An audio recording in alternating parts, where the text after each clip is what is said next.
Hey, this is Drama. Day number 67, Plank Talk 2016. We have been discussing how to help a friend experiencing domestic violence. 7 ways to do that. This is way number 7. Plan safe strategies with your friend. I'm going to emphasize that. Plan safe strategies with your friend. For example, has your friend decided to leave the abusive situation?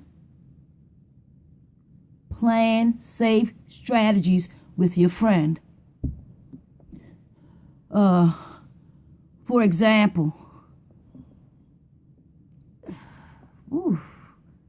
my breath is low today. On day 51, when I discussed the rape by my ex-husband, I told you I laid there and just let him have his way with me because he had that gun on the nightstand. When something like that is there, a weapon of some sort, that's not a safe time to antagonize, to do anything abruptly.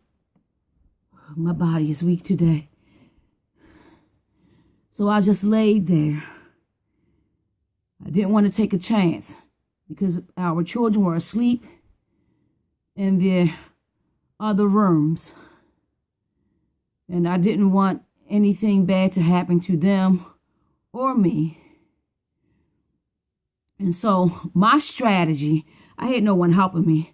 So my strategy was just to lay there and wait until the opportunity presented itself for me to get away. And I had it in my mind because I really couldn't sleep that night. When I went in that bathroom and I poured out my heart to God and I wept, I said, Father, you spare me this night. And I'm getting my children out of here. And so what I did was I waited until he left for work the next day. And then I took my opportunity. I gathered up as many clothes as I could for my children and me. I packed them in some black trash bags. I called the police. I told them that I needed to leave, that my husband had threatened me with a weapon.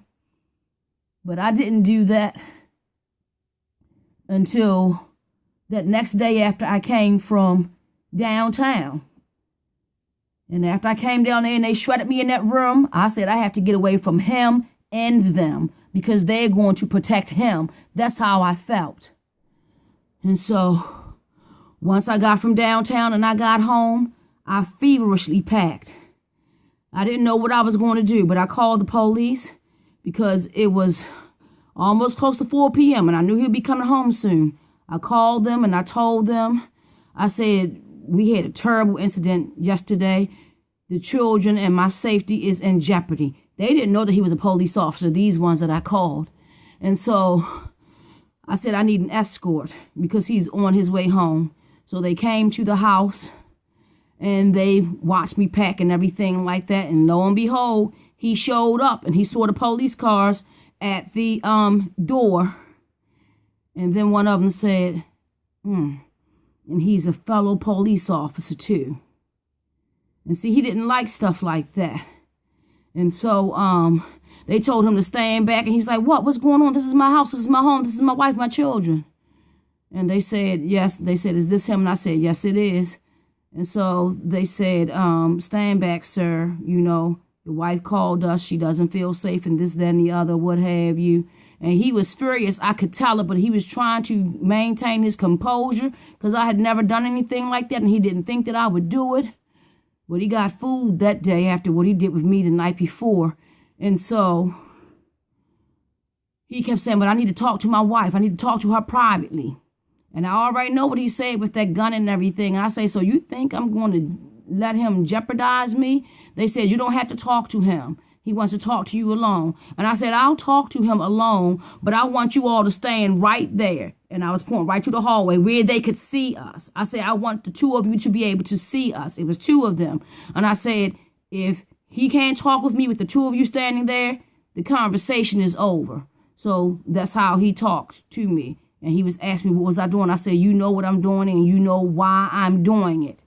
And he was just like, I need to talk. I said, go ahead and say what you have to say, but I'm going to continue to packing these, clothes and everything. And these children and I are gone. And I think he was more embarrassed by his fellow officers being there and by me packing things in front of them. And he knew that I was really leaving. And so I gave him a few minutes to say what he had to say. They asked me if I was ready. I said, yes. They told him to stand back.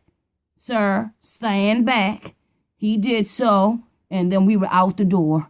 And so the children and I, we ended up going to a shelter, one that I've spoken of in these talks, the House of Ruth. And I'm not ashamed to admit that, because at that time, it meant our lives. So the things I'm asking you to do, the things I'm sharing with you, I have done and have gone through myself. I am not living vicariously through someone else's experience. So whatever you do, it must be done safely. Because I know if he could have gotten his hands on me that day, I would have been in serious trouble. This is Grandma signing off. Day 67. Talk to you tomorrow.